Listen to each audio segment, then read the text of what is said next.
Монгол Улсын засгийн газар олон улсын валютын сантай өргөтгсөн санхүүжилтийн хөтөлбөрийг хамтарч хэрэгжүүлэхээр хэлэлцээрийн урьдчилсан тохиролцоонд ажлын хэсгийн түвшинд хүрээд байгаа.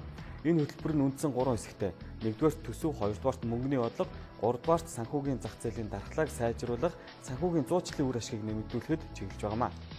Манай улсын хувьд засгийн газрын өр Монгол улсын гадаад үрийн асуудал хамгийн анхаарал хандуулах сэдэв болоод байгаа.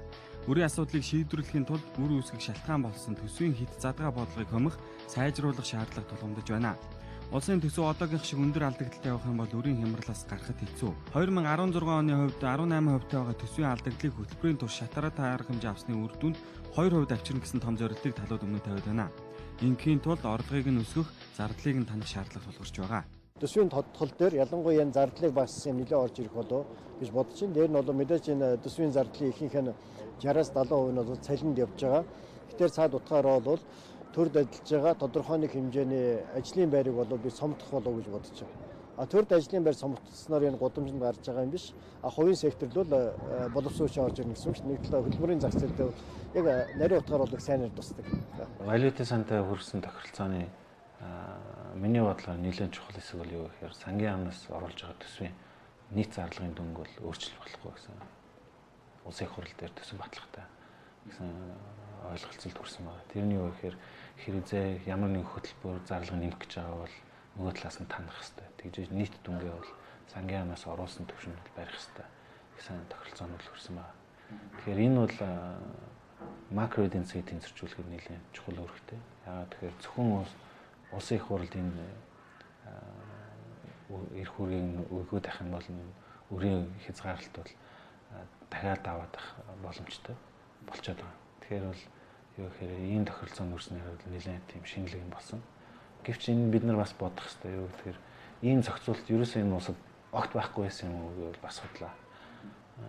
Бид нар нөгөө 2012 онд баталсан төсвийн доктортой хуулийн тухай хуулийн дагуу төсвийн нийт зарлага өсөлтөд бид нар хязгаарлалт тавьж гисэн угаасаа хуулиараа. Тэгээ харамсалтай энэ хуулийн хажуу талаар нь хөгжлийн банк төсөвтэй адилдах үйл ажиллагаа орж ирээд энэ хуулийг ач холбогдол багтаа болгоцсон. Тэгэхээр бол валютын сангийн тохирсон тохиролцоо бол бидний 2012 онд одоо бас 5 жилийн өмнө баталсан төсвийн доктортой хуулийн тухай хуулийг хэрэгжилтийг одоо илүү хүчтэй байдлаар хангаж байгаа гэж ойлгох хэрэгтэй. Харин мөнгөний бодлогын хувьд өнгөрсөн оны 8 дугаар сараас эхлэн Монгол банкнаас хэрэгжүүлсэн хатуу бодлогыг үргэлжлүүлэн хэрэгжүүлэх гэсэн зөвлөгөөг олон улсын валютын сангаас өгч байгаа юм байна.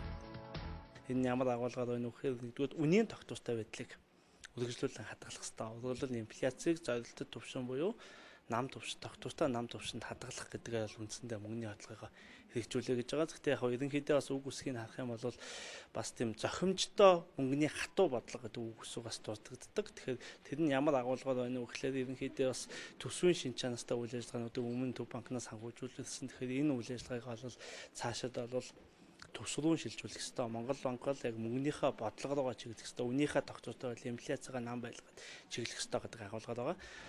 Хөтөлбөрийн туршид бодлогын хөв дандаа өндөр байна гэсэн үг биш. Төлбөрийн тэнцэл сайжраад, эдийн засгийн ерөнхий нөхцөл сайжраад ирэх үед бодит эдийн засгийг дэмжих зорилгоор бодлогын хөв бууруулах боломжтой гэдэг дээр хоёр тал ойлголцол төрсэн байна. Харин санхүүгийн салбарын дархлааг сайжруулахын тулд юун төрөнд бодит байдлаа үнэлэх ажлыг төлөвлөд байгаа юм байна. Банкуудын актив болон зээлийн чанарыг олон улсын мэргэжлийн аудитын байгууллагыг сонгон шалгаруулж үнэлнэ. Дараа нь ямар арга хэмжээг хэрэгжүүлэх тухай ярилцах юм байна. Банкуд дээр байгаа актив хөрөнгүүдийн үнэлгээг бол хийн. За энэ чиглэлж гэсэн Азийн хөгжлийн банкнаас дэмжлэг үзүүлж компаниуд энэ үйл ажиллагаатай холбоотой гарах үйл ажиллагааны зардлууд дээр санхүүгийн дэмжлэг үзүүлж хамтарч ажиллах болцоод байгаа бол бидэд мэдгдсэн. За бодит байдлаа үнэлээд хасны дараагаар банкуд дээр хэрвээ бас шаардлагатай нэмэлт арга хэмжээ авах шаардлага гарвал тэр маань юу гэхээр жишээ нь төрөөс одоо зохицуултын байна, санхүүгийн дэмжлэгийн байна, бусад зохицуултын арга хэмжээнүүд гарч ирвэл энэ чиглэлээр бол одоо тухайн үед нь бодлогоодыгаа одоо ингээд боловсруулад шатараатай аваа явна гэж ойлголцсон байна. Өмнө хийгдсэн бодлогод бол нэлээд Монгол улсад бол хийгдэж явагдажсэн туршигдсан бодлого. Тэр нь бол яадаг гэхээр зээлийн өсөлтийг хязгаарладаг нэгдүгээр, хоёрдугаар нь банкуудыг дахин хөрөнгөжүүлдэг, муутцсан зээлүүдийг зардаг. Тэгээд үндсэндээ бол банкыг яаж дахин хөрөнгөжүүлэх вэ? Төлбөр төгөн үүсгэх чадварыг яаж сайжруулах вэ гэдэг дээр бодлого анхаарч явагддаг гэсэн үг л дээ. Тэгээд банкуудын муутцсан банкуудын удирдлагыг нь сайжруулдаг тийм. Цогц арга хэмжээнүүд байдаг. Энэ бол Монгол улсад шинээр тавигдж байгаа асуудал бол биш. Өмнө нь бол хийж явж ирсэн тодорхой туршлагатай. Цааш нь сайжруулах боломжууд бол мэдээж нэлээд байна. Зарим тохиолдолд иргэд санхүүгийн мэдлэг дутмаг эсвэл хайхрамжгүй байдлаас болоод банкнаас авсан зээлээ цаг хугацаанд нь төлж барагдуулгүй явсаар зээлийн мэдээллийн санд чанаргүй зээлтэй зээлдэгч гэсэн ангилал бүртгэгдэж ихдэг. Энэ нь дараагийн удаа банктай харилцах, зээл авахд бэрхшээлтэй нөхцөл байдал бий болгодог. Тиймээс Монгол банкнаас зээлийн мэдээллийн санд бүртгэлтэй чанаргүй зээлүүдээс зарим хэсгийн мэдээллийг нь лавлгаанд тусгахгүй байхаар болсон байна. Ингэснээр тухайн зээлдэгч санхүүгийн үйлчилгээ авахд ямар нэг саадгүй болж байгаа гэсэн үг юм а. Банкуудын зээлийн эрсдлийг бууруулах санхүүгийн системийн тогтвортой байдлыг хангах зорилгоор Монгол банк зээлийн мэдээллийн сангийн үйл ажиллагааг эрхэлдэг. Энд нийт 3.7 сая зээлийн мэдээлэл байдаг юм а. Эдгээр мэдээлэлээс зарим нь хугацаа хэтэрсэн чанаргүй гэх ангилал багтсан байдаг. Тэгвэл Монгол банк энэ оны 2 дугаар сарын 10-ны өдрөөс эхлэн тодорхой шалгуурт нийцсэн 25621 зээлийн материалын мэдээлэлд хязгаарлалт хийгээд байна.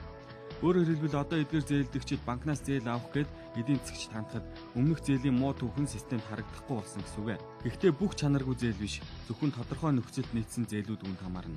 Банкнаас авсан зээлийн хэмжээ нь хөтөлбөрийн өсний доод хэмжээг 12 дахин нэмэгдүүлсэн буюу 2,800,000 төгрөгөөс илүүгүй. Зээлийн иргэн төлөгдсөн хугацаа 1 жилээс ихгүй байх, зээл бүрэн төлөгдсөн байх.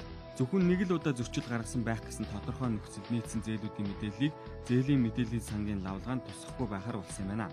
Өөрөөр хэлбэл цалин тэтгэвэр хэрэглээний жижиг зээлүүд үүнд хамаарна гэсэн үг.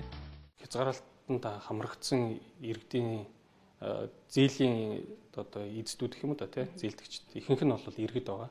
Яг тэгвэл зээлийн дүн маань өөрөө бага. Ойролцоогоор 2,880,000 төгрөгөөс доош. Тэгэхээр хөвчлэн иргэд байгаа. Иргэд гэдэг нь ямар хөө зээл авсан гэхээр хэрэглээний зээл, тэтгэврийн зээл, цалингийн зээл тий